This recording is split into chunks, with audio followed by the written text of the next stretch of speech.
This is the third time I've tried to film this. But, hi. Obviously, I'm going to be doing the version of the final as I do not want to write a paper. And 5 minutes does not seem too bad to edit and add visuals.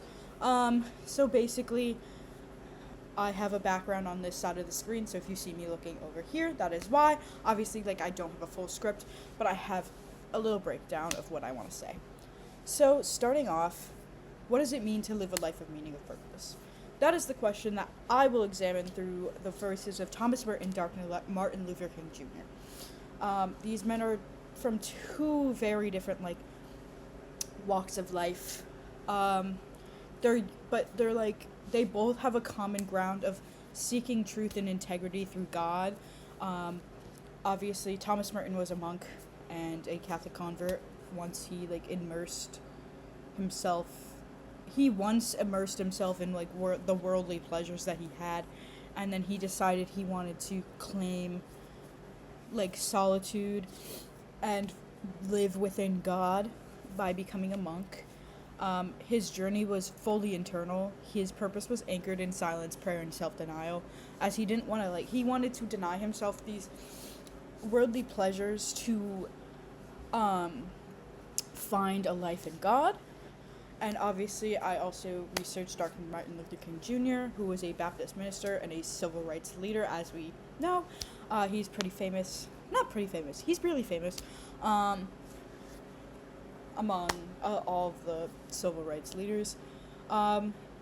His journey, he led so many violent protests against racial injustice, and he wrote his letter from the Birmingham jail, and that became a huge part of the civil rights movement. His journey was deeply rooted in public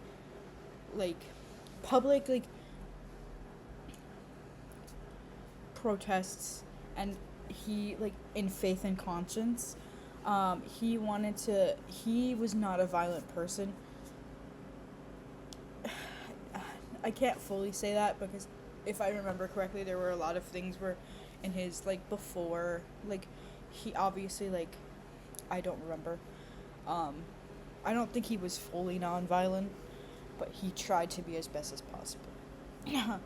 How they define purpose. Merton found the meaning of purpose in his interior call from God. And I supported this with God, who is everywhere, never leaves us, yet he seems sometimes to be present and sometimes to be absent.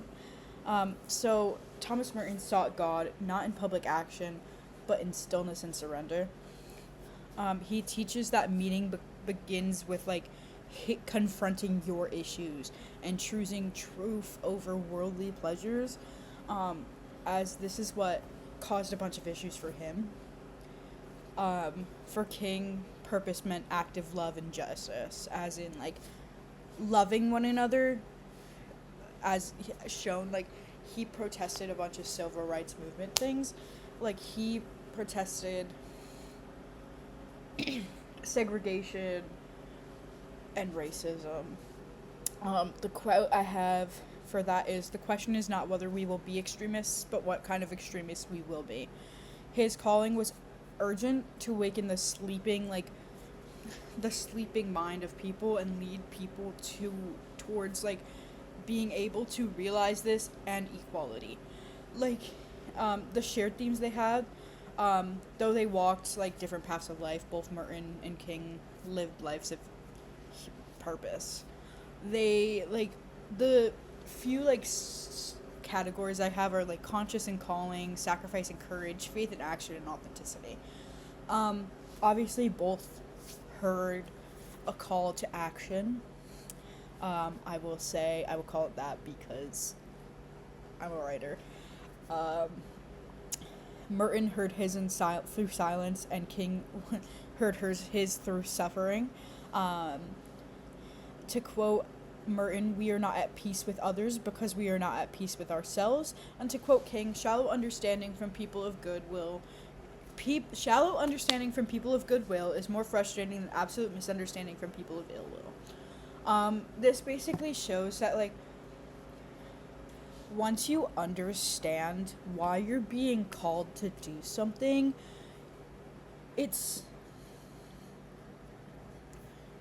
you will get out there and you will do what you need to do that.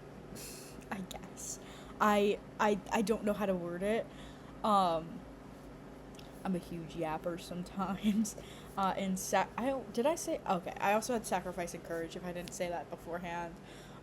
Merton gave up his, like, worldly pleasures, and King gave up safety to be able to spread the word and spread the call that they both had. Both knew that purpose demands risk and surrender. Like, they both knew the consequences of their actions, and they both still chose to do it, which is insane, and it takes a lot of dignity to do. Faith in action. For quoting Merton, without a life as the spirit, our whole existence becomes unsubstantial and illusory. I definitely said that wrong, but it's fine. King, freedom is never voluntarily given by the oppressor. It must be demanded by the oppressed. So one acted out of, like, trying to find, like safety or solitude. That's how I'll, like, word it. And the other did it for solidarity. Like, he was also part of the issue. Like, he was also not part of the issue, but he was facing the same issue, but, like, both of these believe that, like, faith is not passive. Faith is, like, you're going out and doing it. So authenticity, to live with purpose, both men had to live in their truth. Both men had to live in the truth of the society. Merton refused a life of superficial, like, belongings, and King refused to wait for a more convenient season. King, I must be true to what I know is right, and Merton, the beginning of love is the will to let those we love be perfectly themselves. So, going off of this, what would they say today? Merton would remind us that don't mistake, like, superficial things for meaning. Purpose begins in, like,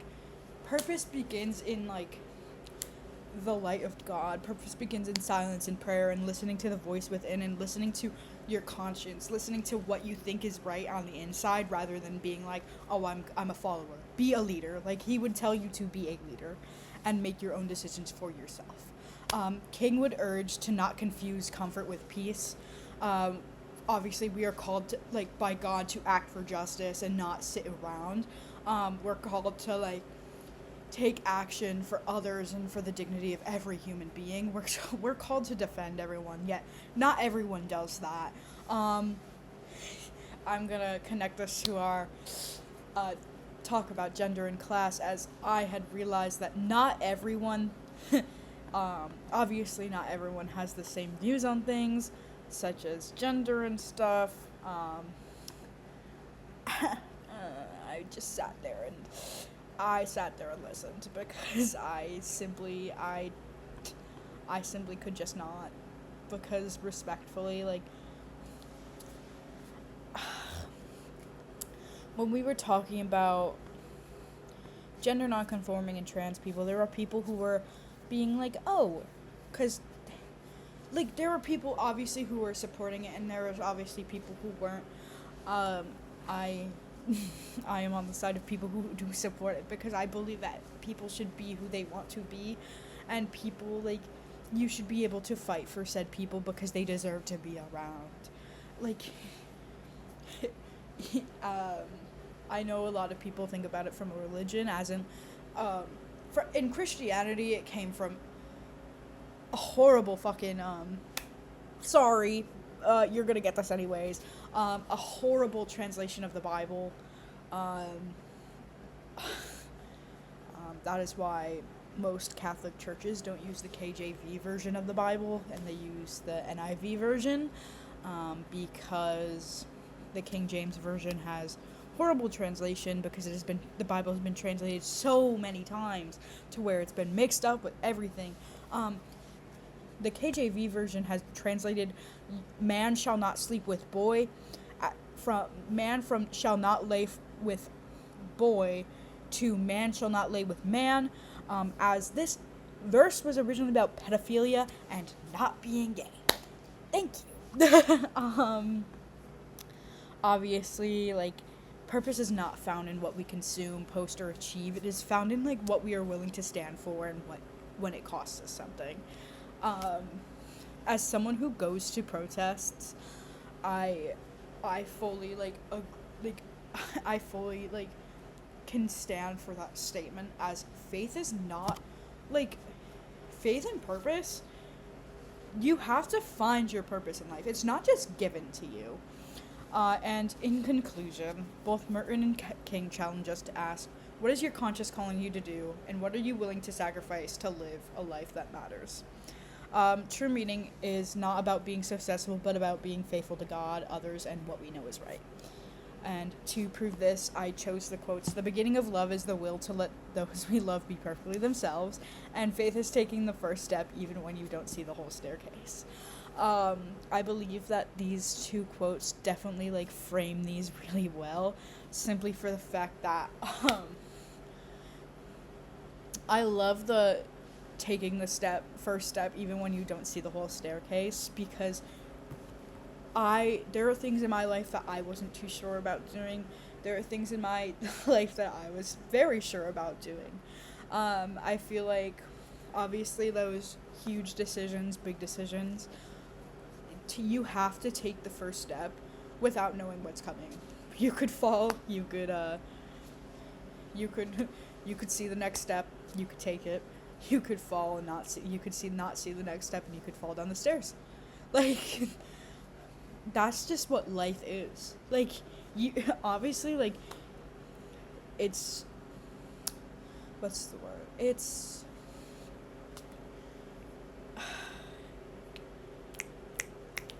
non-linear. That's how I'm gonna describe it. It's non-linear. You can try to stay on the same path all the time, but there's gonna be different paths. There's gonna be different choices you have to make. You can't stay on the same path the whole time, because as much as you want to, there's going to be challenges and there's going to be setbacks. I don't care how many people think their life is perfect. It's not. No one's perfect. Nothing's perfect. This world, not perfect, obviously. I feel like there's things in this world that are good, but obviously they're not going to be there forever. I feel like it's just people are oh, my life is so good, my life is so great. Okay, some people don't have that. I feel obviously, there are people who will fight for other people, and there are people who will just sit back and watch people fail.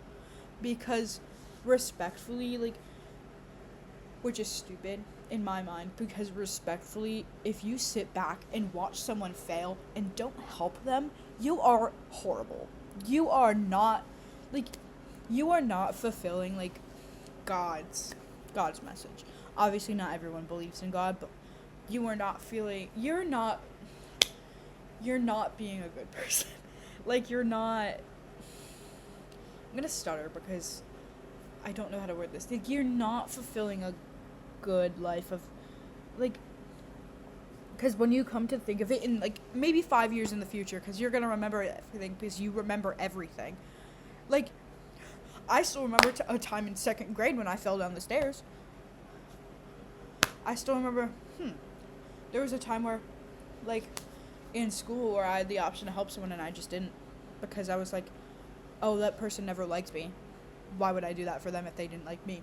And I still regret it to this day, because you're going to think back on that moment 5 years in the future, and you're going to be hey, why didn't I do that? Because I was a dumbass. I'm sorry. I'm God. I don't swear usually, but I feel like it was great to make that point. But anyways, so that was my final. Sorry I didn't yap a lot in class. I didn't seem to have the same views as people, and I didn't want to talk about it. But, yeah. I can't find my